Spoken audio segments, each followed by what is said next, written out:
Pero ya no me puede pasar porque no me querían dejar pasar. Quería que me dé toda la vuelta caminando hasta allá y de para acá. Pero está acá a unos centímetros. Bueno, ¿pueden venir más adelante, por favor? ¿Pueden venir más adelante, chicas? Las que están atrás, vengan más adelante, por favor. El día de hoy vamos a hablar sobre un tema. ¿Ya puedo cerrar la puerta? ¿O vendrá más gente? ¿Están todos completos? Levanten la mano que falta. Bueno, el día de hoy yo soy el doctor Mondragón, que trabajo en el Hospital Revaliati. ¿Cómo están? Qué gusto. El día de hoy vamos a hablar de un tema, bueno, es un tema feo, sí, bien feo, porque hay cosas que hay que memorizar. Pero les doy un dato, que esto sí les va a interesar mucho, que vienen preguntas en el examen del internado, del ENAL y del residentado. Se ha demostrado ya de por sí que lo que a una persona o a un estudiante en este caso les llama la atención y les interese, siempre lo va a grabar para siempre. Si algo te aburre, pues no lo aprendes. Si algo no te llama la atención, te quedas dormido. En cambio, si algo te llama la atención y no te aburre, probablemente lo vayas a grabar y te vaya a servir para más adelante. Y bueno, este tema de acá es un tema, como les decía, un poco tedioso, porque se ve. ¿Pueden apagar la luz? ¿Se puede apagar la luz? Para ver mejor. Se vayan a quedar dormidos. Ahí está. ¿Qué opinas de esa imagen? Doctor, ¿qué es eso? No tiene forma, ¿no? Bueno, esta es la región perianal. Eso es lo de arriba que parecen dos testículos, son dos testículos. Y esta es una herida abierta. ¿Qué opinan de esa herida? Bien fea, ¿no? Una herida sucia, ¿no? Sucia, dice amigo. Una herida sucia es una herida que tiene mucha pus. Parece como si alrededor tuviese heces, ¿no? ¿Parece que heces? Parece. Miren que es una herida muy contaminada. Bueno, y ustedes seguramente cuando han ido a sus hospitales, donde están haciendo la práctica, no sé si han tenido la oportunidad de ver estas heridas, o bueno, cuando sean internos de medicina también seguramente van a ver estas heridas. No sé si alguien querrá seguir la carrera de cirugía en la especialidad, no se la recomiendo, no mentira. Sí, pero van a ver seguramente estas heridas en los tópicos de cirugía y van a tener que actuar ante este tipo de cosas. ¿Qué creen que pueden hacer con esta herida? Ideas. ¿Ideas? ¿Alguien que levante la mano? Así se equivoca, no importa. ¿Alguien que tenga alguna idea? Vamos chicos, salgan. Yo no quiero que se queden callados, por si acaso. Igual les voy a decir lo que voy a preguntar en el examen. ¿Sí? Yo les voy a decir las preguntas, además se las voy a mandar al correo, al delegado. A mí no me interesa, eso me pasa. ¿Ideas? A ver, ¿alguien tiene una idea? Ya, esa limpieza, ¿con qué lo limpiamos? ¿Con agua? ¿Con un polito? ¿Con ácido? ¿De repente? ¿Ah? El día dice debridamiento. ¿Lo debridarían de arranque o le harían algo más? Primero limpieza. ¿Tomaría muestras? Miren, vamos con buenas ideas. ¿Tomaría muestras de qué flaca? De las una vez a una estudiante me dijo, doctor, no me diga flaca, ok, gorda. Dime, así yo les digo, escúchame, ¿tomarías muestra de dónde? De la segunda. Ojo, esta herida de acá, ojo, doctor, no sé chistoso. Este es el antes y este es el después. Doctor, qué bonito. Ese es el proceso. Pero de acá, ¿de dónde tomarían muestra? ¿De esta como baba? ¿Es válido lo de la muestra? Sí, porque hay que ver. ¿Qué nos interesaría saber en esa muestra? O sea, ¿qué quisieras saber? Bacán, el tipo de germen. ¿Qué más nos interesaría saber? Si hay tejido muerto, ¿nos interesaría saber? Si hay tejido necrótico. Sí, ¿por qué? Porque probablemente nos va a ayudar también a que el tratamiento seguramente dure más tiempo. ¿Sí? Porque recuerden de que todo lo que está muerto va a seguir muriendo. Qué poético. Sí, porque recuerden, la necrosis avanza. Mientras no se saque la necrosis de un tejido, la necrosis avanza. Así como ellos están avanzando. ¿Sí? Entonces, la idea es nosotros tener bordes vitales. Seguramente, doctor, hay que dejar el tejido, por eso el debridamiento sirve para ¿qué? Para llegar a bordes vitales. Había un maestro mío hace muchos años, yo estoy en Chiclayo, por si acaso. ¿sí? Y el maestro decía, hasta que no sangre y no duela, no sirve la curación. Y eso, las palabras hay que traducirlas, y eso significa de que hay que llegar a bordes sanos, a bordes vivos. Y lo que está vivo, sangra, lo que está vivo, obviamente, duele. Porque recuerden, ¿a este paciente ustedes creen que le duele esa herida? No, ya no creo que ya no le duele nada. Porque todo eso está necrosado, todo eso está contaminado y mucho menos va a sangrar. Entonces, podríamos lavarlo primero con una solución, que está la que está acá arriba. ¿Qué creen que solución sea eso que está acá arriba, que es medio marrón, que se parece al yodo? Yodo, muy bien, chicos. Entonces, la idea es lavar esto y debridar todo eso, ¿sí? Eso en conjunto de lavar, debridar, de hacer que sangre, de quitar tejido muerto, de hacer necrosectomía, se llama necrosectomía cuando sacas el tejido muerto necrótico, eso de ahí se llama en conjunto limpieza quirúrgica. Entonces, lo estoy programando para limpieza quirúrgica. ¿Qué significa? Que van a hacer todo eso que les he dicho: lavado, debridamiento, ¿sí? Curetaje, necrosectomía y todo lo demás. Y esto de acá, las infecciones de los sitios quirúrgicos o las infecciones en cirugía, son las infecciones más comunes en cirugía. En realidad, se dice que una infección de sitio quirúrgico ocurre dentro de los primeros 30 días o en el año posterior a algo que ha sido implantado. ¿Qué puede ser implantes? Sí, eso que estás pensando. ¿Qué más? Pasa, Paco, pasa. Pasa, no se entiende, pasa. Un implante, ejemplo de implante. Ya veo cómo va. Ejemplo de implante. ¿Ah? ¿Cómo? Implante capilar. Ya. Otro implante que ponía. No le mires a tu amiga. La silicona ya, la prótesis mamaria, la prótesis de atrás. ¿Qué más otro implante? No seas mañoso. ¿Qué más otro implante? De rodilla, bacán, de cadera. ¿Qué más? ¿Dónde más podremos poner implantes? Tiene razón, el implante capilar también se puede implantar, obviamente también se puede implantar. ¿Dónde más también podemos poner implantes? Dientes. De piel, bacán, de piel también. ¿Dónde más? Ojo, pero hablamos de implantes protésicos también. ¿Dónde más? En la columna, sí. ¿Dónde más podemos poner implantes? En la cabeza. ¿Dónde más? En el corazón. En el corazón que no tiene tuberos. Por eso está así. Entonces, no se olviden de que las infecciones de sitio quirúrgico se gastan mucho, pero lo bueno de las infecciones de sitio quirúrgico, ¿saben cuál es? Que se pueden prevenir.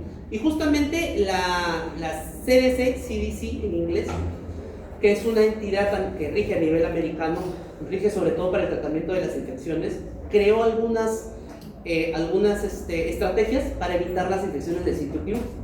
Y ojo acá, porque esta sí se pregunta de examen, ¿sí? Existen, no les voy a ir la identificación del patógeno, el control, solo leo ustedes. Escúchenme, lo que es importante en la práctica, porque eso les va a venir, seguramente cuando ustedes entren a sala de operaciones, porque tienen que entrar a sala, si no, tienen que entrar a sala, porque todos tienen la vida. Esto cumple para todo. Van a decirle, por ejemplo, ¿qué es importante? Mantener una temperatura adecuada, el control de la glicemia, ¿sí? Paciente diabético mucho mayor, ¿sí? Recuerden, hay que usar, a veces se pueden utilizar apósitos o limpiezas, por ejemplo, previas con alcohol, ¿sí? Recuerden, a veces también hay que utilizar lo que es el jabón, bañar. Por eso el paciente dice: señora, ¿se opera mañana el primer turno? Sí. ¿El doctor me baña? Sí, báñese. Entonces nunca por ahí alguien te va a preguntar y te va a decir: doctor, ¿me rasuro? Pero a ver, imagínate, le vamos a hacer mañana una cesárea a usted, señora. Te va a preguntar: doctor, ¿me rasuro? ¿Tú me le dices? Sí. Doctor, pero ya estoy rasurada. Yo también estoy rasurado. Le dirían que sí se rasura, porque lo tengo profesionalista. Ya, la respuesta es no. Marcan la alternativa C, porque la alternativa C dice rasurado previo a la cirugía. ¿Cuál no está posible? El rasurado, por cierto. Así pregunta de examen, en algún momento lo pusimos para el examen del internado médico, cuando pensamos en la comisión del examen de internado, por supuesto, hemos puesto cuando hemos hecho preguntas en ENAN también. La clave es rasurado. No se rasura actualmente. Hace años se hacía el rasuramiento, no sé cómo se dice. Actualmente ya no se contempla como tal el rasurado, porque incluso puede generar mayor riesgo de infección, ¿sí? Así que por si acaso marcan, si viene, marcan rasurado, ¿sí? ¿Y qué es esto? Bueno, son diferentes tipos de heridas, que vamos a tener acá. ¿Qué es eso? ¿Dónde está esa herida? Acá no. Se quiso cortar las venas, pero no pudo. Esto de acá, miren, es una herida hecha en la calle, una caída por ahí. Esto es, no se nota bien, es una herida a nivel maxilofacial, miren. ¿Sí? Esto es una herida a nivel, esto es un granuloma y esto es una herida, es una úlcera por presión. ¿Saben qué es una úlcera por presión? Ajá, son las llamadas escalas. ¿Sí? Me pregunté qué era una úlcera, ¿por qué? Me dijeron que es una úlcera por presión. ¿Está bien? ¿Sí? Porque justamente el paciente no se puede levantar. Recuerden que muchas veces tenemos pacientes que son postrados crónicos, que están en la UCI, ¿sí? Pacientes que no pueden, pues, tienen fracturas de cadera, las abuelitas. Los pacientes con obesidad mórbida también no se mueven, pueden hacer úlcera por presión. Y tenemos diferentes clases de heridas. Y doctor, ¿y para qué nos ha puesto eso de ahí? ¿Para qué nos sirve saber qué tipo de herida puede tener un paciente? ¿Saben para qué? Para eso. Para nosotros, recuerden que en la parte médica utilizamos mucho la estadística. Y utilizamos mucho la estadística para poder pensar o saber qué podría pasar con el paciente más adelante. Según el tipo de herida que yo tenga, voy a saber o voy a entender qué tipo de o qué cantidad de infección podría tener un paciente. Entonces, las heridas limpias, menor del 2%. Las heridas contaminadas sucias, obviamente siempre van a ser mayor al 15%. Y las heridas limpias y contaminadas, del 3 al 5%. ¿Qué nos importa de esta diapositiva? Esto, porque esto viene en el examen de la residencia, del internado, del ENAN. La Ricardo Palma también. A la San Martín también. A la San Martín también. Y a todas las universidades. Pero nos sirve ¿por qué? Porque viene en el examen. Ojo. ¿Y por qué nos va a servir? Obviamente, ¿por qué? Porque de acuerdo a eso vamos a tener un porcentaje de infección de acuerdo al tipo de herida. Ojo, no se vayan a olvidar eso. Así os pregunten en algún momento, ¿para qué nos sirve conocer el tipo de herida? Para la probabilidad de infección posterior. Ahora, ejemplos clásicos, métanselo en la cabeza. ¿Qué es una herida limpia? Es una herida en la cual no se ingresa cavidad abdominal. En este caso no se ingresa alguna cavidad, ya sea abdominal, ya sea torácica, ya sea pélvica. Entonces, si es así, ¿cuál sería un ejemplo de herida limpia? Doctor, léeme. No, esa que está ahí, pero ¿cuál más?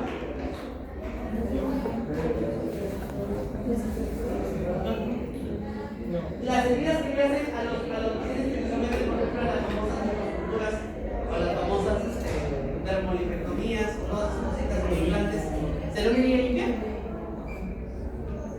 No ingresa cavidad. ¿Será una herida limpia? En teoría sí. Solo se queda en uno de los resultados máximo. Entonces, ¿será un tipo de herida limpia? Sí. Y si es una herida limpia, en teoría no debería infectarse. Muere el paciente sometida a liposcultura mientras le hacían las uñas, le hicieron la liposcultura. ¿Por qué murió? Doctor, pero ahí dice menos del 2%. ¿Por qué creen que murió? ¿Por qué?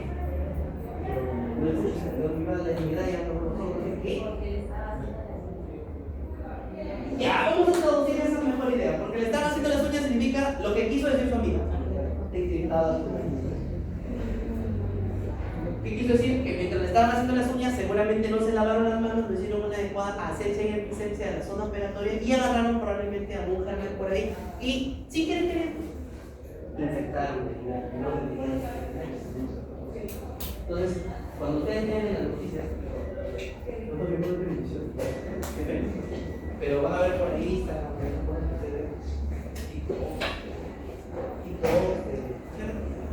todo eso ahí, van a ver, ¿por qué? Entonces, ustedes ven, porque justamente no voy a hacer. La cirugía, imagínense que la cirugía es el techo, se basa o se apoya en dos grandes pilares. Por si acaso está roto. Se basa en el. Sí, también miren sí, se basa en la asepsia y en la antisepsia. Son dos pilares que sostienen a la cirugía. Y de eso depende todo lo demás. De las técnicas quirúrgicas, eso ya viene después. ¿Cuándo es una cirugía limpia contaminada? Miren, ¿no? Cuando la cirugía con apertura controlar el tracto intestinal, urinario o respiratorio. Ingresamos a cavidad, pero no abrimos más. ¿Cuándo, por ejemplo, sería una herida limpia contaminada? Cuando una cirugía de vesícula, porque la vesícula la agarró seco y se pone corto de la estructura Por ejemplo, una cirugía, por ejemplo, de una manga gástrica, en la cual yo entro, veo, corto y todo chévere, todo bacán. ¿Será una herida limpia contaminada? Sí, porque estoy trabajando, pero no estoy abriendo, ojo, no estoy abriendo alguna víscera o el tracto intestinal. Pero ¿qué pasará, por ejemplo, si yo opero a un paciente, ingreso, por ejemplo, a un paciente, y la opero, por ejemplo, de una de esta vesícula, pero ¿qué pasará, por ejemplo, si la vesícula está infectada y la vesícula entra y ¡prac! Se derrama el contenido de la vesícula en la cavidad? ¿Eso será una herida? Contaminada, muy bien, porque estoy viendo de que, ojo, no está controlado. ¿Por qué? Porque la vesícula está tan tensa que se rompe. Yo puedo ver, limpiar, lavar, pero ya se contaminó, valga la redundancia, la cavidad abdominal, pero no llega todavía a herida sucia. ¿Por qué? Porque una herida sucia, métanse en la cabeza, la herida sucia es sinónimo de herida con caca, herida con heces. ¿Sí? ¿Cuál es una herida con caca? Las apendicitis, las peritonitis. ¿Sí? ¿Sí? ¿Cuál también es una herida sucia? Las mordidas, suave, las mordidas. ¿Y quién puede morderte y dar heridas? De vez en cuando. Subiendo más, subiendo menos, pero bueno. ¿Quién más se puede morder? Un perro, una perra. ¿Sí? ¿Qué más? Una rata. ¿Alguna vez te mordió la rata? Sí, pasa también. Eso es emocional. Los gatos también muerden. ¿Alguien tiene gatos acá? ¿Sí? ¿Alguien tiene gatos? ¿Quién tiene gatos? Yo también tengo dos gatos, una gata y un gato. También muerden esos bandidos, ¿no? También muerden los murciélagos. ¿Alguien lo mordió un murciélago? Doctor Luis, parece un murciélago, ¿no? Pero quien también muerde son los humanos. Entonces, aunque usted no lo crea, antes había un programa que se llamaba Aunque usted no lo crea, era la herida más contaminada de todas, la mordida más sucia de todas es la mordida de un ser humano. Sí, aunque no es chacota ni chiste, ¿no? A mí no me gusta hacer chistes. Pero la mordida más contaminada es la mordida del ser humano. ¿Y qué haces con una mordida sucia? Con una herida sucia. Doctor, la herida sucia significa que va a tener más riesgo de contaminación. Por ejemplo, ¿qué pasaría si viene la emergencia típica? Eso lo van a ver ustedes en los tópicos. Viene la emergencia un paciente y que dice, doctor, sí vengo porque ¿sabe qué? Voy a denunciar. ¿A quién va a denunciar, señor? Al perro. ¿Qué perro? A un perro que me ha mordido. Es el perro del vecino. ¿Es el perro del vecino? Sí. Sí, justo es un pitbull que mide 2 metros y lo deja suelto. Parece que no había almorzado y a venir me ha mordido la pierna. Ojo, tú ves, levantas la gasa porque pusieron una gasita en lo de serenado y ves ahí un huecazo de los colmillos del pitbull. ¿Qué harían ante una herida de un perro? ¿Doctor, puede ser un perrito? Sí. ¿Doctor, puede ser un gato? Sí. ¿Puede ser un murciélago? Sí. ¿Doctor, puede ser un mono? Sí. ¿Puede ser un humano? Sí. ¿Qué harían ante la mordida de una de esas especímenes? Cuando va usted a decir limpieza, doctor, siento que alguien va a venir así, ¿no? Con sus audífonos. Lavado, ya. Luego se le diría que se ponga sus vacunas antirrábicas. Bacán, vacuna antirrábica, vacuna antitetánica. Recuerden que el tétano, no sé si alguna de ustedes, si no les idea, cuando alguien, por ejemplo, se pinchaba con un clavo o un alambre, ahí el tétano está ahí en el alambre, el tétano vive en el tétano. Entonces, vacuna antitetánica, vacuna antirrábica, definitivamente. Y un lavado, pero el paciente te va a decir, doctor, no me va a poner puntos a la herida. ¿Por qué? ¿Por qué? Hablen, levanten la mano, chicos. Levanten la mano. ¿Por qué no le pondrían puntos? Si le pongo puntos, genera un mejor ambiente, sencilla una arteria, mejor el ambiente. Bacán, claro. Recuerden que para colocar una sutura, nosotros tenemos, obviamente nadie coloca una sutura así nomás. Hay que hacer la asepsia y disepsia de la zona operatoria. Pero ¿qué pasa? A pesar de hacer eso, nosotros, la herida sucia tiene un gran porcentaje de que las suturas se vencen, o sea, se abren. Entonces, salvo la herida sea muy grande, podríamos hacer algunos puntos solamente de afrontamiento, nada más. Por si acaso. Eso ha sido pregunta de toda la vida. El internado, el ENAM, el residentado médico. Y la clave es afrontamiento y vacuna animal. Y la gente dice, doctora, preguntó diferente, que me está metiendo ese diferente. ¿Y por qué? Es que antes era un pitbull, ahora es un perro doberman. La gente cuando te ingresa dice, está bien. Entonces, de verdad, se matan de risa ustedes, pero así, no, una venía diferente, lo cambiaron. ¿Pero por qué? No, es que antes decía que era una señora, ahora viene que es un señor. Entonces, no se olviden de estos ejemplos porque vienen en los exámenes. Miren, esta es más chévere esta pregunta. Paciente operado de una cirugía de emergencia. Cuando le dicen de emergencia es porque descartas líneas. Cirugía de emergencia de una hernia estrangulada que al momento de hacer la parotomía exploratoria encuentran el intestino perforado. Al paciente se le hace un lavado y se le hace una ileostomía. Y te preguntan, y al final te ponen, ¿qué tipo de herida presenta este paciente? ¿Contaminada? ¿Sucia? ¿Limpia? ¿Limpia contaminada? Descartamos limpia. ¿Será una herida sucia? Recuerden, cuando hablamos de sucia, hablamos de herida o con heces o mordidas. Entonces será una herida limpia, perdón, una herida contaminada, máximo contaminado, máximo contaminado. Ahora, ¿qué pasaría si tiene una perforación a nivel del colon? Y si por ejemplo te dicen, hemos operado a un paciente con una apendicitis supurada, ¿qué es diferente de decir una apendicitis perforada? Una apendicitis supurada, ¿qué será? Siempre hay disyuntivas ahí, no creo que pregunten que le saben, pero si es una apendicitis supurada en la cual no se derrama nada más, será una herida contaminada. Esto de acá son factores de riesgo los cuales nos hacen pensar en que una herida se podría contaminar. Facilísimo, ¿no? Hay factores que son del paciente, factores que son ambientales y factores que van a depender del tratamiento. Obviamente va a depender mucho. Recuerden que hace muchos años atrás hubo un patita, que no me acuerdo el nombre ahorita, un cirujano, que estamos hablando de muchos años atrás, muchos años, en el cual atendía los cuartos, ¿sí?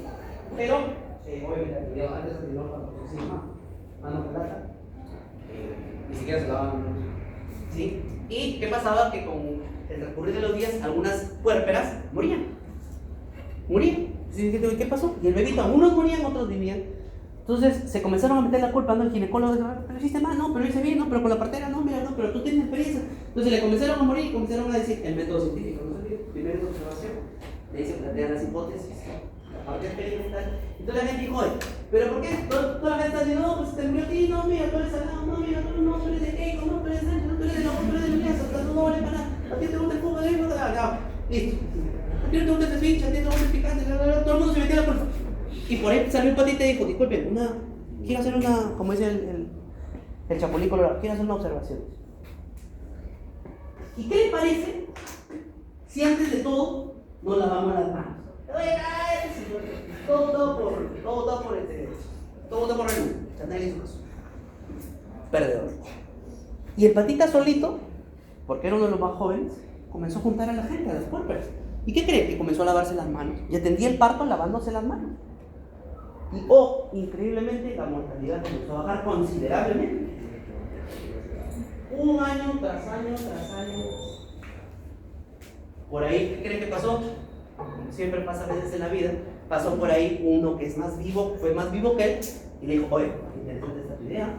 Y se la presentó a otra gente. Y la gente, como vio que este pata era un poco más reconocido, comenzaron a hacerle improvvisaciones más amplias, y al final, ¿qué creen? Se estableció el lavado de manos. ¿Y qué creen que pasó con el otro pata? Se murió. Y nadie lo reconoció. Años después, lo reconocieron a este que tomó la idea, y en uno de sus libros al final puso, bueno, y un agradecimiento especial, ¿no? Le parece que no se ve, négale, al doctor tal. A ver, ¿no te va a venir el examen? No, entonces no lo averiguo. No averiguo por. Te puedo contar, a veces cuando están en chelas, conversan de cosas interesantes. Pero otro pata que estuvo más loco, que era loco, era loco porque era cirujano. Y este pata estaba, antes obviamente los mexicanos operaban igual, mano plata, pero se daban. Pero agarraban los intestinos con su mano. La apéndice con su mano, el apéndice con la mano, los vasos también con su mano. Igual había mortalidad.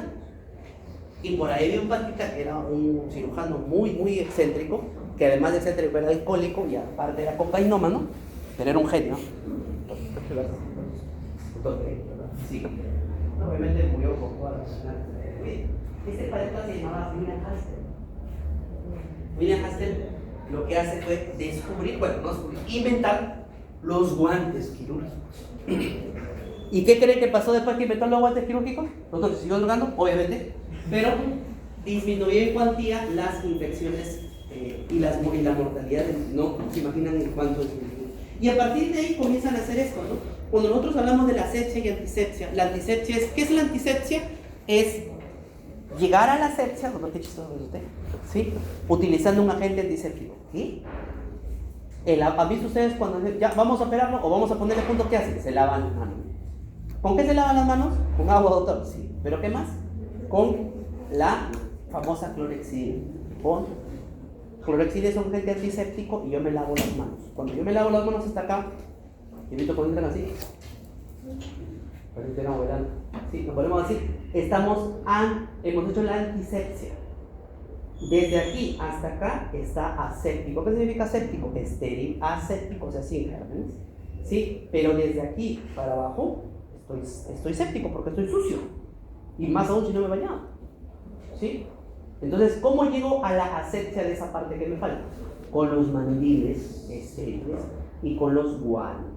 Entonces, la asepsia y la antisepsia ya en ese tiempo nació por completo. O sea, con William Hastel totalmente se vio esto y se ve por qué. De la diapositiva de ahí, ¿puede venir alguna pregunta? La verdad que no. Así que no. Ahora, les digo, ¿por qué? Porque si, o quieren que les lea para que se duerman. No. Entonces, esta infección es muy común. Esto que van a ver, la famosa, hombre está en la playa, qué bien amigo. Entonces, miren, las infecciones necrotizantes de los tejidos blandos, ¿sí? Son infecciones muy comunes. ¿Y por qué son peligrosas? Justamente porque son profundas y porque generan necrosis. ¿Sí? Necrosis de la piel, necrosis de la dermis, de la grasa, de las fascias. ¿Saben qué es la fascia? La fascia es lo que cubre el músculo. ¿Alguna vez han ido a una carnicería? ¿Han ido al mercado? ¿Han visto cuando ven la carne y tiene como una lámina? ¿Sí? Ya, esa es la fascia. O la poneurosis. La anatomía ustedes lo han visto. Anatomía lo han pasado seguramente con 20 veces. No, mentira. Dice, esta definición incluye también la gangrena de Fournier y una gangrena que se llama la estreptococca, que es a través de una bacteria muy especial, en la cual va a generar, dentro de todo esto, va a generar necrosis de todos los tejidos blandos. ¿Qué son tejidos blandos? Son los tejidos que no son hueso. Es decir, el aparato locomotor, es decir, piel, grasa, tendones, músculo, fascia, apondeurosis. Y las tasas de mortalidad pueden llegar hasta el 25%. Ahora, esto, por ejemplo, es una infección de tejido necrotizado. ¿Qué es eso? Eso me parece que es un ano. Sí, es un ano. Sí, es una paciente mujer. Sí, parece que es mujer. ¿Qué tiene? ¿Esto qué es? Esto es un absceso, miren. Se forma un absceso, ven ahí. Cuando ese absceso avanza, ¿nosotros vemos leche condensada? No. Parece leche condensada, pero eso es pus. Y la pus se ve así.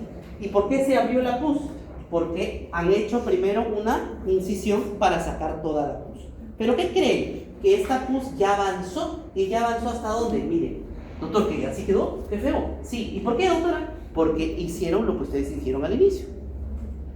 Debridaron, lavaron, hicieron tejido y retiraron tejido necrótico. Miren, por eso, ¿y por qué creen que esto se ve amarillo? Porque esto recién es tejido vital. Todo lo que han sacado ha sido tejido necrótico. Y esto es recién es tejido vital. Doctor, ¿y ahora? ¿Quién podrá ayudarme? Bueno, lo que viene después es lo complejo. Porque justo, miren, y esta es pregunta del examen, creo que sí. Las características más frecuentes, se pone rojo como ustedes han visto ahí, quema, ¿sí? Hay dolor, hay tumoración. ¿Cómo se llama eso, Stefano? ¿Cómo? ¿Qué? Signo de ya, pero eso tiene una esa triada se llama. No. Hay un señor que descubrió esa triada.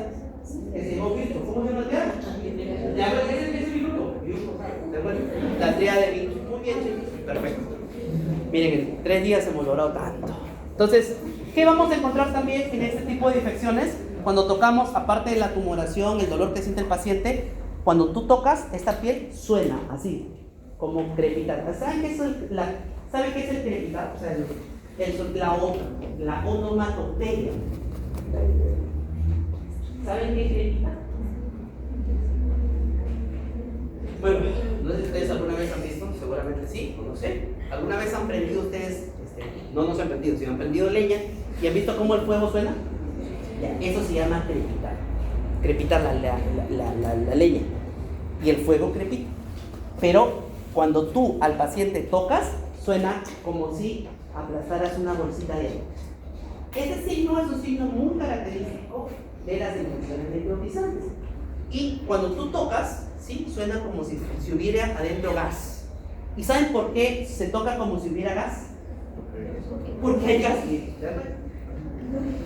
Eso se llama aprendizaje significativo. ¿Por qué toco como si hubiera gas? Porque hay gas. ¿Y por qué quieren que hay gas?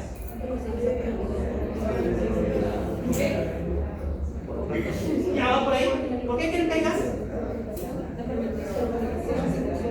A ver, ¿quién se fermenta? Doctor, se fermentan los hongos no hacen fermentación. Por los gérmenes, ya. Pero ¿qué tienen de especial esos gérmenes? Que los gérmenes son anaerobios. Entonces, los gérmenes anaerobios suelen producir gas, suelen producir CO2. Entonces, eso cuando se palpa y suena, eso de ahí es porque hay gas. Y el gas, obviamente, el gas es un signo indirecto de que haya necrosis y que sean gérmenes anaerobios. Pero en este caso, por ejemplo, es un paciente que, lo que vimos al inicio, es un paciente que tiene este problema, ¿sí? Y el gas, ¿cómo yo sé o estoy seguro que es gas? Porque cuando le hago una imagen, pregunta el examen, por si acaso, ¿cuál es el signo característico de la fasciitis necrotizante, de la infección necrotizante de los tejidos blandos? La presencia de gas en las imágenes. ¿En qué imágenes? En las tomografías computarizadas, que siempre o casi siempre se tienen que hacer con contraste. ¿Y cómo se ve el gas en la tomografía computarizada? ¿Cómo se ve? Negrito, miren. Este es aire. Cuando ustedes vean pulmones, seguramente también los pulmones lo van a ver así, negritos, porque está lleno de aire. Este es el color normal del músculo, este es el color de la grasa, pero si se dan cuenta, miren, este es como una escala de grises. ¿Sí? ¿Se dan cuenta? Esto es negro-negro. ¿No lo miren? ¿Lo mismo? ¿Sí? Pero esto es negro-negro. Doctora, ¿así se dice? No se dice. ¿Cómo se dice en tomografías? Entonces, totalmente hipodenso, se ve totalmente hipodenso. Y si se dan cuenta, doctor, ¿qué es eso? ¿Parece un testículo? Sí, porque el gas se está metiendo. ¿Qué significa eso? Que la infección o la necrosis está avanzando. ¿Qué significa eso? Que el agente, en este caso anaerobio, está avanzando. ¿Y qué agentes anaerobios conocemos que produzcan, por ejemplo, estas fasciitis, ¿no? O las famosas gangrenas de Fournier, porque esa es una gangrena de Fournier que está ubicada alrededor de la región perianal. ¿Qué gérmenes conocen que sean anaerobios? Clostridium, ¿sí? El Clostridium perfringens, ¿se acuerdan? El Clostridium tetani también es anaerobio, pero el Clostridium tetani no lo vamos a encontrar en la casa.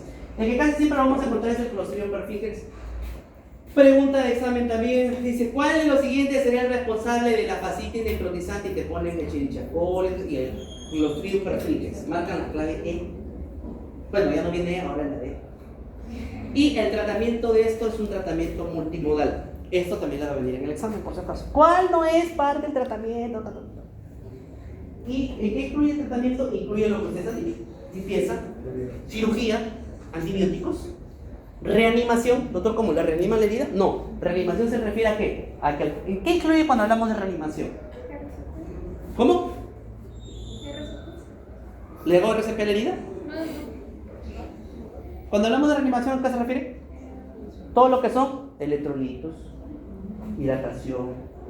Si es que necesitamos poner al paciente, obviamente este paciente que ustedes están viendo acá no es un paciente que está caminando, probablemente es un paciente que va a terminar en cuidados intermedios, intensivos. Y hay que reanimarlo, se refiere a todas las medidas de hidratación, de antibióticos, de inotrópicos.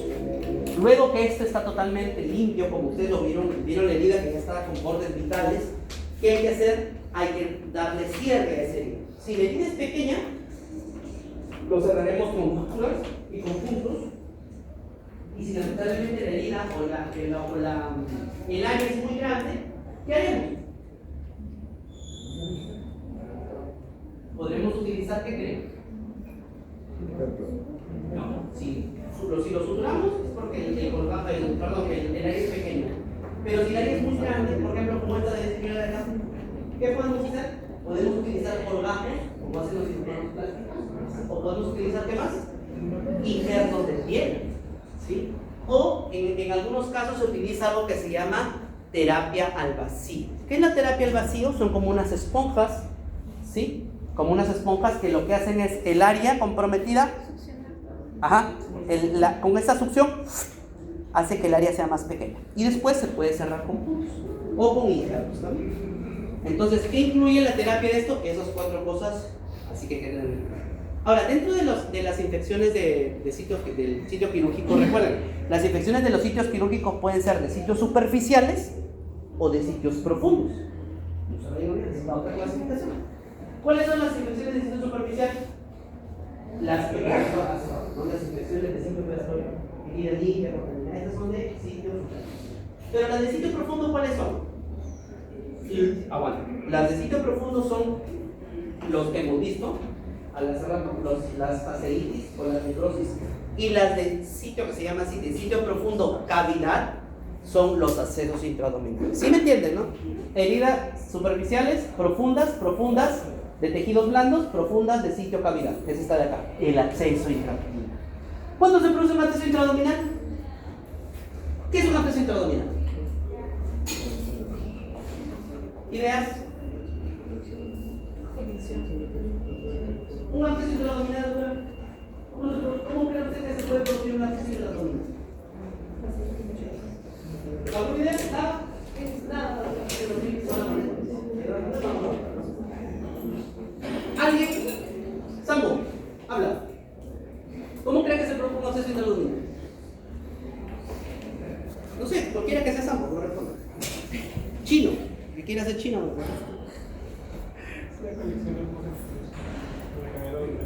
Ya, él dice que es una colección, pero es una colección. Podemos definirlo de la forma más coloquial posible. ¿Qué es una acceso intraabdominal? Es una colección que es líquido que se acumula en la cavidad, ¿sí? Pero ¿qué pasa? Que ese líquido ya se organizó. Es un líquido que ya se organizó, o sea que ya está delimitado, ¿sí? Entonces, los accesos intraabdominales pueden ser a nivel abdominal, a nivel retroperitoneal, a nivel pélvico, ¿sí?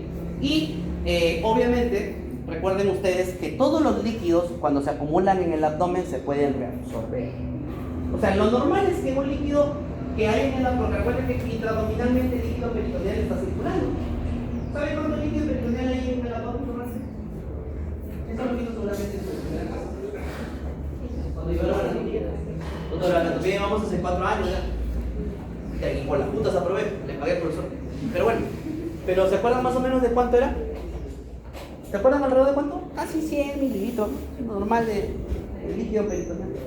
Pero ¿qué pasa? Que ese líquido se absorbe, circula y todo. Cuando un paciente, por ejemplo, es operado, supongamos una peritonitis, por una apendicitis aguda,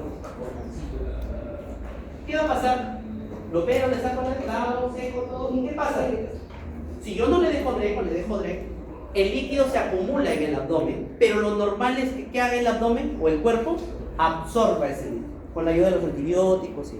Si el cuerpo no lo absorbe, o porque, bueno, el líquido se produce además por muchos factores, uno de ellos, por ejemplo, es la diabetes, la hipertensión, un antibiótico que no esté haciendo efecto, o que en la cirugía no se hizo un adecuado lavado, un adecuado secado, puede generar más líquido. Si ese líquido inflamatorio se infecta, eso de ahí se conoce como colección o acceso intraabdominal. Pregunta de examen. Chicos, ¿ustedes están acá? Pregunta de examen. Paciente operado de apendicitis con peritonitis. Paciente varón. En el 5.º día posoperatorio acude a la emergencia por fiebre y dolor abdominal. Así nomás. ¿En qué sospecharía usted? Alternativa A. Alternativa A. Neumonía. Alternativa B. Colección intraabdominal o absceso intraabdominal. Alternativa C. Atelectasia. Alternativa D. Fístula. Alternativa E. ¿De qué falta la ecuación otra cosa? ¿Cuál? Si les viene así nomás suelta, es absceso intraabdominal y eso ha venido en los exámenes. Porque justamente el absceso intraabdominal da casi siempre sintomatología en el quinto y el séptimo día. ¿Y cuál creen que es la sintomatología crucial? La fiebre. ¿Y cómo es la fiebre en los abscesos? Es en pico. Entonces, ese se queda en el dato de arranque. Doctor, ¿no me van a dar otro datito más? No, el dato puede ser que fue operado de algo. Y seguramente te van a decir que tuvo peritonitis o que no se le dejó de ir. Preguntas de examen. ¿Cuál sería el siguiente paso para confirmar un absceso intraabdominal? Te pregunto. ¿Una radiografía? ¿Un examen de orina? ¿Una ecografía? ¿O una tomografía? Oh, uy. ¿Cuál es el siguiente paso? Así es. El hombre dice, sí, pero es la ecografía. ¿Por qué? Porque a veces los abscesos son chiquitos. Son chiquitos o son imperceptibles. Si es un absceso pequeño, y el paciente, obviamente, hay que hacerle hemograma y demás para ver cómo está el estado. ¿Sí? Si ese estudio de acá se corrobora y demás, ¿qué haré? Voy a ver el siguiente punto que es el tratamiento. Pero ¿cuál sería la imagen ideal? Ojo, porque te pone punto. Y la siguiente pregunta es, ¿cuál sería el examen ideal de imagen para este paciente? Tomografía amotrópica con contraste. Siempre que se pueda con contraste. Siempre que se pueda con contraste. ¿Y para qué me va a servir la tomografía? Bueno, probablemente para delimitar y ver cuánto tiene de líquido, de expansión y demás. Entonces, para eso nos sirve. Ojo, no se vayan a olvidar, la ecografía es el primer examen que se hace de imagen, pero el examen ideal es la tomografía. Y miren, acá tenemos abscesos a través de las tomografías. Se ven de formas hipodensas. ¿Sí? ¿Cómo creen que se ve el absceso? ¿Como gas? ¿Como músculo? ¿Como grasa? ¿O como líquido? Líquido. Entonces, si se dan cuenta, se ven las conexiones ahí. Y justamente la magia de esto es que nos van a preguntar cuál es el tratamiento. Porque recuerden, el tratamiento puede ser hasta de 3 formas. ¿Cuál puede ser el tratamiento? Simplemente vía oral a su casa o vía endovenosa a su casa. ¿Y el otro cuál tiene que ser el tratamiento?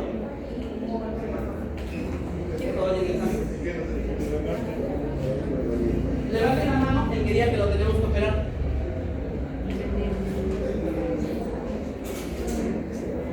En algunos casos se tiene que operar, ¿sí? Y en otros casos, ¿cuál sería el drenaje? Como este que está. ¿Cómo se llama este drenaje? Comienza con per y termina en cutáneo. Muy bien, el drenaje percutáneo. Entonces existen 3 tipos de modalidades de tratamiento de los abscesos intraabdominales, que son el tratamiento antibiótico, el tratamiento percutáneo y el tratamiento quirúrgico. ¿Sí? Obviamente el tratamiento quirúrgico es para los abscesos más grandes, obviamente. Pero los abscesos que son menores de 5 centímetros se pueden tratar como con antibióticos endovenosos como vía oral. Si los abscesos son más de 5 centímetros y el paciente está estable, ¿qué haré? ¿Qué significa que el paciente esté estable? Una idea. Que los signos vitales estén alterados. ¿Qué más?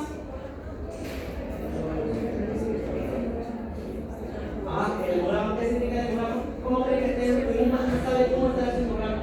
¿Estará con una leucocitosis salvaje o no? No, una leucocitosis moderada. Normalmente decimos que es un deporte pero ¿qué más? Bacán. Si su balance electrolítico, por ejemplo, está en valores aceptables, o sea, no es un paciente que está chocado, ¿está bien decirlo así? Que esté chocado, que esté comprometido de forma séptica, podría decirlo así, ¿sí? ¿Sí? ¿Sí? ¿Y qué más? Si el paciente, por ejemplo, tiene signos peritoneales, o sea, le puede doler el abdomen. Pero si el paciente tiene signos peritoneales, ¿lo mandarán a su casa con antibiótico? ¿O le harán un drenaje percutáneo o lo operarán? Muy bien, entonces, a partir de ahora, me ayudan mucho las preguntas. Ustedes tengan preguntas en los exámenes. Y siempre les he dicho también a las chicas del grupo. Cuando nosotros tengamos un paciente que nos pinte que está hasta las engañas, es decir, que está con signos peritoneales, que está C, que está en la UCI, que está con compromiso hemodinámico y demás, el tratamiento va a ser quirúrgico. ¿Por qué? Porque yo no le puedo mandar a su casa, ni mucho menos le puedo hacer un drenaje percutáneo, porque los drenajes percutáneos se hacen en una sala. ¿Cómo está? ¿Cómo que? Podría tener un paciente que está con una adrenalina intubado a una sala con una casa. No, probablemente vayamos a tener que operar, no, pero se puede morir, pero no podemos hacerlo. En este aspecto, al menos sí. Entonces, recuerden, el drenaje se puede, cuando es quirúrgico, se puede hacer por laparoscopía también, o también se puede hacer con corte, con una cirugía abierta, como se hacía hace mucho tiempo. Otro momento de esto es decir, por ejemplo, si el drenaje, la colección o el acceso tiene más de 500 mililitros. Si el acceso tiene más de 500 mililitros, también podríamos optar por un drenaje quirúrgico. Si tiene menos de 500, algunos dicen menos de 250, drenaje percutáneo. Y si tiene menos de 100 mililitros, ojo, porque eso también estamos hablando ya no en tamaño, sino en medidas de volumen. Si tiene menos de 100 mililitros, puede ir a terapia antibiótica y analgésica. Si tiene más de 250 mililitros, o hasta menos de 250 mililitros, no percutáneo. Y si tiene más de 250 mililitros a 500 mililitros a más, el drenaje tiene que ser quirúrgico. Si yo tengo un paciente, y esto es algo con lo que nosotros nos vamos a enfrentar mucho, alguien acá quiere hacer medicina intensiva cuando ya es más viejo. Sí, todos vamos a hacer. ¿Alguien quiere hacer fusil? No se quiere. ¿Alguien quiere hacer fusil?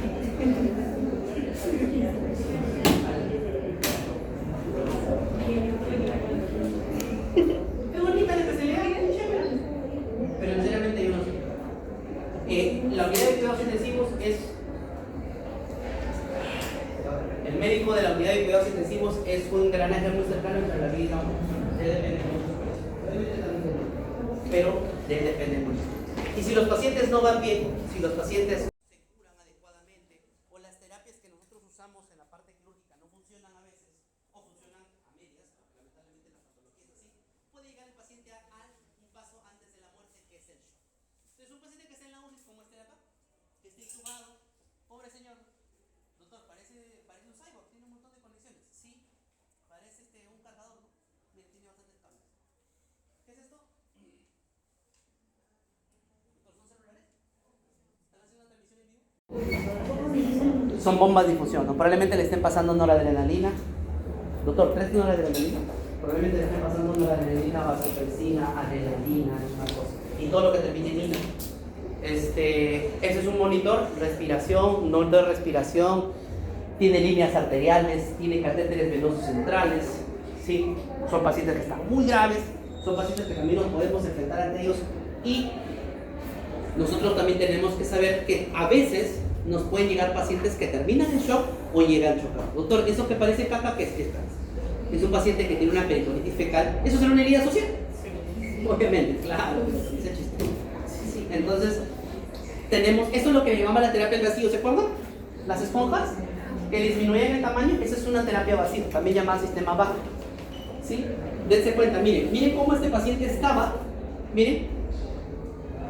O sea, obviamente abrieron cavidad y todo estaba... O Matute, igual, ¿cómo se llama Matute? El estadio de... ¿Cómo se llama ese equipo? El que se fue a segunda, ¿cómo se llama? Que ganaron en mesa. ¿Tú eres de mesa? Retírate. Bueno, lamentablemente hay gente que sus padres a veces no les enseñaron cómo ser personas de sentido. Pero así más o menos se siente y se debe sentir estar en ese estadio. Pero miren, esto de acá es un paciente que tuvo una peritonitis así de los 1000 diablos. Miren, lavaron, sellaron, todo. Y miren cómo este paciente debe evolucionar. Se le colocó una bolsa como una bolsa donde se de comprar el pan.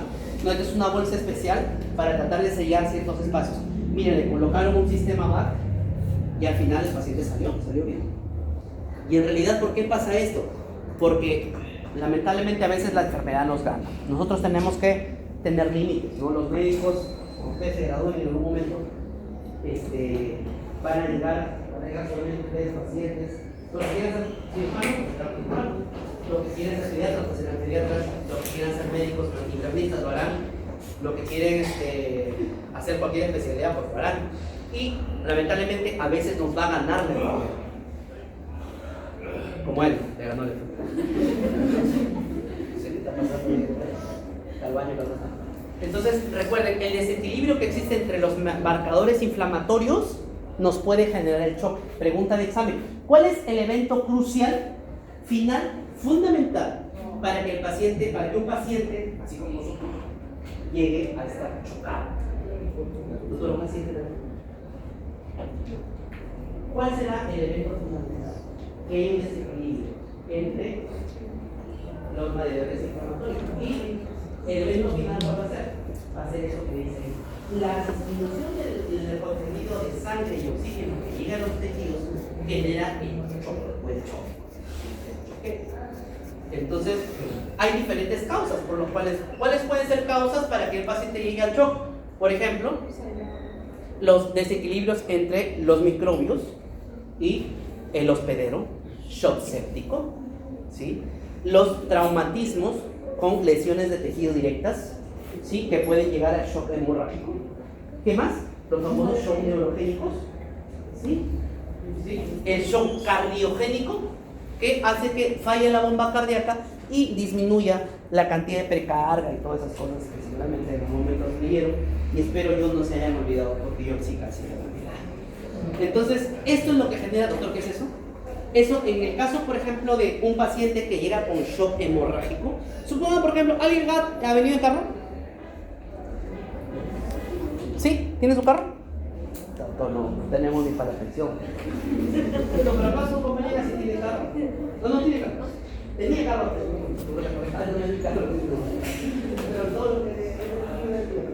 Pero bueno, ¿alguien ha venido a scooter? Bueno, pensé que estaba gritando a Ricardo Amaro. Bueno, seguramente votó por Sánchez. Bueno, vamos a poner acá Benavides, así como algunos están durmiendo por ahí, como el amigo se quedó dormido en el medio del piso y ¡pam! Lo va a volar y lo va a saltar por ahí, ¡pam!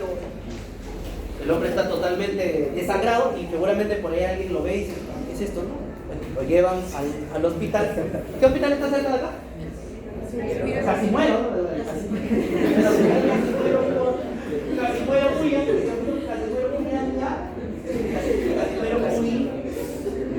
va a parar el Casimuero y le dice: bueno, ¿qué hacemos con este señor?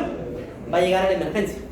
¿Qué creen lo primero que va a pasar? Que el hombre ha perdido un montón de sangre y el cuerpo comienza a responder. Recuerden que el cuerpo humano es tan maravilloso, así ustedes se ven al espejo sobre eso. Pero Dios nos hizo bien, sí, porque Dios nos quiere, y nos hizo tan perfectos que el cuerpo humano reacciona en los primeros minutos ante algún tipo de agresión, que es una agresión de tipo traumática.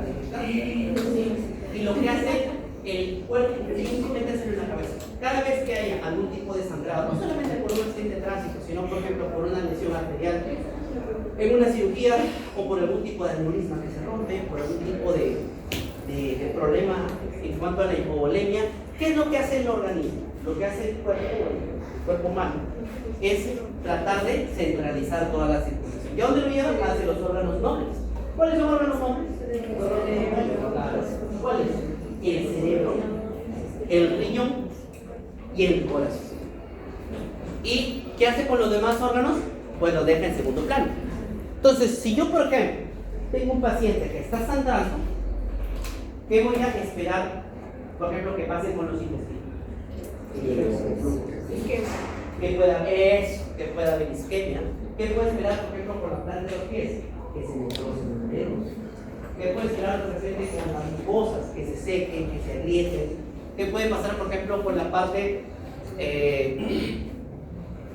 por ejemplo, motora, que también se daña. Entonces, eso se va a dar gracias a ¿qué? A que nosotros tenemos receptores de presión en el cuerpo y generan o tratan de redistribuir el flujo sanguíneo.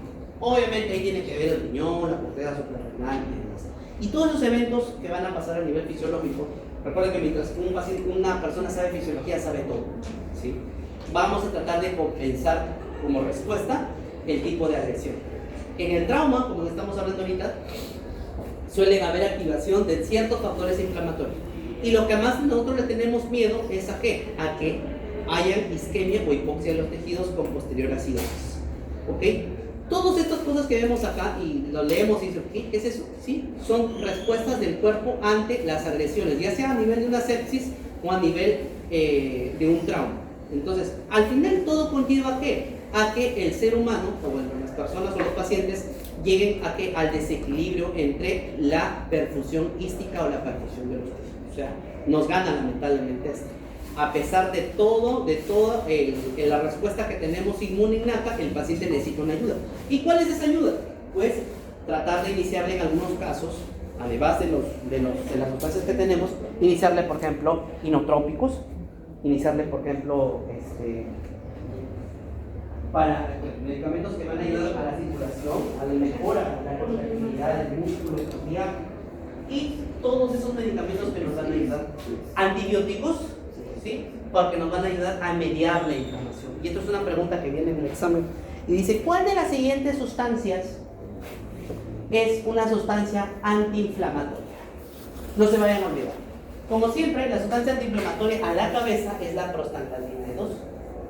¿Sí? Y estas interleucinas también. ¿Cuáles les voy a preguntar? Como soy tan buena gente, la E2. Sí, no vayan a marcar otra cosa. ¿Y dónde encontramos, por ejemplo, prostaglandina E2?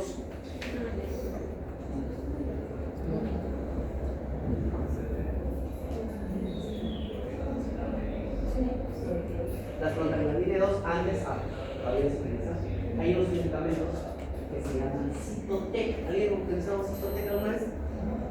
No, Luz. Cytotec es un medicamento abortivo. ¿Cómo? Cuidado, el misoprostol, el famoso misoprostol. Abajo del precio, dicen por eso. Va a subir con esto del presidente nuevo. Bueno, son medicamentos que bloquean a veces la acción de la prostaglandina y generan. Doctor, ¿dónde ven? Aguante, suave. Entonces, si les vamos a preguntar algo de esto, puede ser la prostaglandina E2. Y no se vayan a olvidar, el factor de necrosis tumoral y el factor activador de plaquetas son marcadores totalmente inflamatorios. Se disparan y se alojan por completo cuando hay mediadores inflamatorios, por ejemplo en el caso del trauma, en el caso de la infección. Y todo esto de acá es parte de la cascada de inflamación que vamos a ver seguramente en los pacientes que están sometidos a este tipo de problemas. Ahora, el círculo vicioso se genera cuando lamentablemente no genera un adecuado gasto cardíaco. ¿Qué es el gasto cardíaco? Es la cantidad de sangre que circula en el cuerpo en un minuto. Entonces, si yo bajo el gasto cardíaco, pues va a pasar todos esos problemas. ¿Sí? Perfusión mística disminuida, con al final, ¿qué? Necrosis de los tejidos. Y justamente, miren por ejemplo ese señor. Doctor, ¿qué pasó? Bueno, este señor de acá, obviamente, no creo que se haya tropezado y cayó encima de unos fierros. Tampoco se cayó encima, porque así llega la emergencia. Y él dice, me caí, doctor, y justo me caí encima de un cuchillo. Qué raro. Pero qué raro, ¿sí? Así, sí, justo me caí, se me metieron por acá los fierros, pero raro, pasa eso. Entonces este paciente, por ejemplo, va a llegar seguramente con un trauma abdominal severo, un trauma abdominal con pérdida de sangre. Ahora, miren qué bonito, Qué bonito, ¿no? Sí, los tipos de shock, vamos a tener diferentes tipos de shock de acuerdo a la escala donde dañemos nosotros la parte de la bomba cardíaca. Puede ser un shock cardiogénico, puede ser un shock séptico por vasodilatación. Recuerden que el shock séptico o vasodilatador también se le llama shock distributivo, por si acaso, ¿sí? Y también hay causas de shock obstructivo, por ejemplo los neumotórax, taponamiento pericárdico, y también hay shock de tipo neurogénico, porque igual recuerden que la médula espinal tiene conexiones a nivel vascular, así que cuidado. Entonces, si nosotros nos preguntáramos cuál es el shock más común en la parte quirúrgica, es el shock séptico. y obviamente también el shock hemorrágico. Ahora, esto también es pregunta de examen. Y esto sí viene en el examen. Viene en el internado. Doctor, tantas cosas voy a aprender. Sí, pero caballero, así es la vida. ¿Sí? Los shocks de tipo hemorrágicos, en este caso la pérdida sanguínea, insisto nuevamente, yo no digo a nosotros tan perfecto, no sé, pero fíjate que sí, justamente los mecanismos de compensación sirven para que el paciente obviamente no pueda morir, y al contrario. Y acá viene el detalle. Preguntas de examen, según la pérdida de sangre más o menos. Te viene en el examen, mira, yo no miento, soy de las pocas personas que no mienten. Y viene en el examen. Y la pregunta te dice, acude un paciente a la emergencia traído por el personal de Serenazo. El paciente refiere que le quisieron robar el teléfono y, como no se dejó, le propinaron 50 millones. No 40, lo contó todo eso. Y viene el paciente pálido, ¿vieron? Pálido, diaforético, ¿sí? Y taquicárdico. ¿Sí? Dice, el paciente al examen físico se encuentra confundido. Pregunta, ¿cuál será la pérdida sanguínea aproximada de este paciente? Y te pone 500 mililitros, te ponen 1000 mililitros, te ponen aproximadamente 1,5 litros a 2 litros, 10 litros. ¿Cómo vamos a 10 litros? Esa es la respuesta. ¿Cuál es la respuesta? De 1500 a 2 litros. Otra pregunta. Así miren. Y la gente se confunde. Ay, vino diferente el examen, vino diferente, porque la pregunta del año pasado decía que eran 50, 140 cuchilladas. Bueno, pregunta examen. ¿De verdad? Acude a emergencia, cambiemos la pregunta, una mujer que luego de haber tenido un encuentro recibe de parte de otra mujer 15 disparos. Los contó. ¿Por qué fue el doctor? Por chismosos o por qué? Bueno, ahí imagínense. Y el paciente llega a la emergencia, traído obviamente por un hombre de dudosa procedencia, ¿sí? Que tiene un anillo igual que ella, ¿sí? Al examen físico, la paciente se encuentra con hipotensión y te pone 90-50. El paciente te pone, además la paciente está con una frecuencia cardíaca de aproximadamente 130 y se le hacen preguntas y está confundida. ¿Cuánto te dice? ¿Cuánto aproximadamente sangre? Así es. En cambio te viene otra pregunta. Te dice, luego de las elecciones, un simpatizante de Keiko Fujimori se agrede verbalmente y a puñetazos con un simpatizante de Roberto Sánchez. Acude a emergencia traído por el Senado. Refiere que le han propinado 40 millones. Y el paciente dice, el examen físico, el paciente está con una frecuencia cardíaca de casi 100. Se le toma una presión, la presión arterial está en 130-80. Y el paciente viene sangrando por la boca porque lo agarraron la cuenta que es complejo el saco de... Y te preguntan, ¿cuánto? Y a las preguntas el paciente refiere que estudia en la Ricardo Palma, ¿sí? Y que tenía clase con el doctor Mondragón a la 1 de la tarde. Y no llegó por eso. Entonces la pregunta es, ¿cuánto de sangre aproximadamente perdió este paciente? Y te pone 1 litro, 10 litros, 8 litros, 400 litros. Para eso sí. Entonces, acuérdense ustedes que cuando hay hipotensión de tipo ortostática, ¿qué significa ortostática? Que si el paciente se pone viuda, que se le va todo. Si el paciente está ansioso, confundido o obnubilado. ¿Sí? Esos son los datos. nos suelen dar, por ejemplo, lo de la frecuencia cardíaca también. Viene en el examen. Nosotros, ¿pero por qué no responden? ¿Por qué? Porque muchas veces cuando vamos a la residencia solemos fijar otros conocimientos y este conocimiento a veces no y olvidan. Por eso existen los famosos repasitos. ¿Sí? Hago repasitos también por si acaso, de ahí les dejo mi también. Preparación para el sushi también hago repasitos. La caja está nueva. Muy tarde, doctora, en el ciclo pasado. No lo conocí. Bueno, y este es un cuadro resumen por cómo falla, ¿no? Falla la bomba, falla el reservorio o fallan las tuberías. Sí, de acuerdo a los tipos de shock que existen. Es un cuadro bien chévere que lo sacamos de una revista que se llama Medicine. Sí, seguramente en algún momento lo han revisado. Pero es para ver qué es lo que pasa con partes de todo el sistema cardiovascular. Y esto de acá, es lo que siempre cuando lo he editado, la vez pasada yo tengo a mi esposa. Qué pena. Sí. Tengo a mi esposa que es intensivista pediátrica. Pero es intensivista pediátrica y siempre que yo hablo de esta parte siempre se mata de risa porque me dice, oye, ¿tú qué sabes, cirujano? ¿Qué es lo único que saben los cirujanos es cortar nomás y coser? Son como albañiles. Y bueno, no les así. Los albañiles son los traumatólogos. Cirujanos también los coser. Oye, eso es algo que da risa, ¿por qué? Porque con el tiempo, en el caso, por ejemplo, tengo mi pata que en la universidad de Argentina sabía bastante que sabía.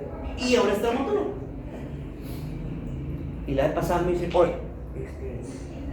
de mes, puta, ¿cuándo viene este moreno? Me dice, ¿sí son los retículos? ¿Te acuerdas? ¿Qué es esa vaina? Yo tampoco. No, yo sí me acordaba. Acabamos de echarme. Y decía, puta, yo le digo, pero bueno, ¿qué es eso?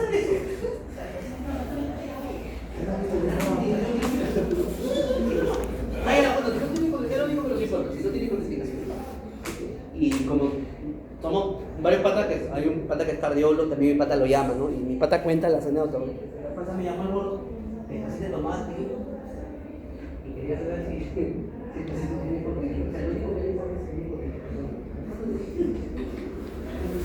y así que todas siempre se burlan. ¿Qué saben eso? Pero lo que sí sabemos es que, por ejemplo, en el caso del lactato, ¿sí? Esta famosa campaña de sobreviviendo a la sepsis, ¿sí?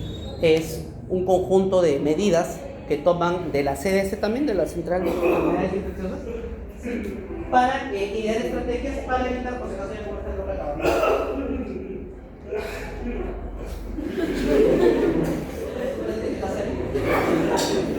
Para intubar. Con los riegos para abajo. De verdad. Siempre pidiendo consentimiento informado, ¿no? Y con guantes, siempre con guantes. Entonces, siempre dan medidas para evitar la mortalidad. Nosotros tenemos miedo, mucho miedo, tenemos a la muerte. Entonces,